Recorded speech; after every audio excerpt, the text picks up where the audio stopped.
સૌથી પહેલા તો ઇન્ડિયા એગ્રોમાં તમામ ખેડૂત મિત્રોનું હાર્દિક સ્વાગત કરું છું. ખેડૂત મિત્રો, જય દ્વારકાધીશ.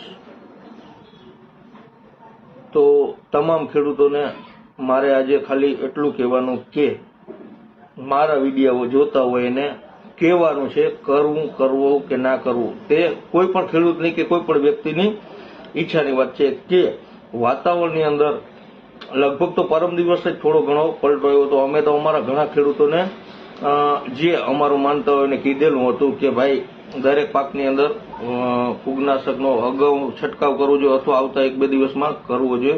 તો વાતાવરણ ઓચિંતાનો પલટો આવ્યો હોવાના કારણે જો કોઈ ખેડૂત મિત્રો જીરુનો પાક વાવેલો હોય તો તે તાત્કાલિક અથવા અન્ય પાકની અંદર પણ જો ફૂગનાશકનો છંટકાવ કરવામાં આવે તો તેવું એને બેનિફિટ મળશે.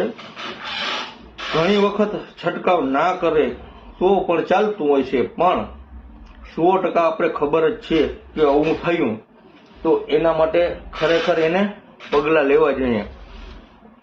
સૌથી મુદ્દાની એ બાબત છે કે આપણે ઘણી વખત બધી કોઈ પણ વસ્તુની સારી બાબત હોય એને હંમેશા બધાની સાથે હું શેર કરતો હું. તો આજે પણ શેર કરું છું કે ભારત દેશની વૈજ્ઞાનિક આધુનિક ટેકનોલોજીને આપણે થોડુંક સલામ કરીએ છીએ. કેમ કે આખું વર્ષ જોતા આવ્યા જ્યારે આપણા વૈજ્ઞાનિકોએ એવું કીધું કે ભાઈ વાતાવરણમાં આ તારીખની આજુબાજુમાં પલટો આવશે, તો ખરેખર પલટો આવ્યો છે. તો એના માટે ટેકનોલોજી આપણી સારી છે. તો જો ખેડૂતો ખરેખર ટેકનોલોજી ઉપર ધ્યાન રાખી અને અગાઉથી થોડા પગલાં લઈ લે તો પાકની અંદર ઘણો ફેરફાર છે. સીધા પોઈન્ટ ઉપર હું આવું તો હવે એમ કહું છું કે કોઈ પણ પાકની અંદર વાતાવરણ ખરાબ થયું છે 110% આપણે ખબર છે, તો બને ત્યાં સુધી હળવું ફૂગનાશક કરવું. ખોટું દોડાદોડી કરવાની નહીં કે ભાઈ હેવી ફૂગનાશક છાંટીએ.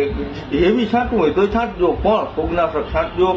કોઈ બ્રાન્ડનું કોઈ નામ નથી લેતો કે આ છાંટજો, કેમ કે એવું કરવાથી ખેડૂતો ગોટે ચડે અને એના ડીલર પાસે ના હોય તો આપણે વિડીયોમાં એવું કહેવાનું નથી થતું કે ભાઈ આ કે આ છાંટજો. જેને જે પણ ફૂગનાશક મળે તે છાંટવું, બરાબર. બીજું કે મને પણ કોઈ દી પાછું એમ ના કહેતા કે ભાઈ મેં કાંઈ નહોતું કર્યું તોય મારા જીરુમાં કાંઈ ના થયું. તો ઘણી વખત એવું થતું હોય ભાઈ કાંઈ પણ ના કરી તોય થાય. એ બધી દ્વારકાધીશની વાત છે, એના હાથમાં હોય. પણ એવું ક્યારે નહીં કહેવાનું ભાઈ તું વિડીયો બનાવ્યો તો અમને કીધું બને ફૂગનાશક છાંટજે, મેં કાંઈ ના કર્યું તો મારામાં કાંઈ ના થયું. ના થાય તો ના થાય, પણ એના ઘણા બધા એક્ઝામ્પલ હોય. દાખલા તરીકે આજથી 5 દિવસ પહેલાની જ વાત છે કે હું દ્વારકા જઈ રહ્યો હતો, મારી સાથે મારા મિત્રો પણ હતા. તો મારો મોબાઈલ હંજિયાખળી અને રાણની વચ્ચે પડી ગયો, અને એ પણ નેશનલ હાઈવે ઉપર કે જે હંજિયાખળીથી લીંબડીની વચ્ચે જે ટ્રેક બનાવવામાં આવી છે 6 લાઇન, એની વચ્ચે પોણી કલાક વહી ગઈ તો પણ મોબાઈલની અંદર કાંઈ ના થયું. અઢળક મોટે ગાડીઓ એના પરથી પસાર થઈ ગઈ અને મોબાઈલ વચ્ચોવચ પડ્યો હતો. એટલે એ કુદરતના હાથમાં છે. સાજે સારો ફોન માત્ર ખાલી ઉઠાવીને પાછો આમ નામ ચાલે છે, તો એ કાનુડાની કૃપા હોય. નહીતર હાથમાંથી નીચે પડે ખાલી અને મોબાઈલ પતી જાય. તો એવું ક્યારેય કોઈ નહીં કહેતા કે ભાઈ તું કહેતો તો ફૂગનાશક આવું શું એટલે છાંટવું પડે, ના છાંટી તો જીરું બગડી જાય. એ કુદરતના હાથમાં છે, પણ આપણે ખબર હોય તો.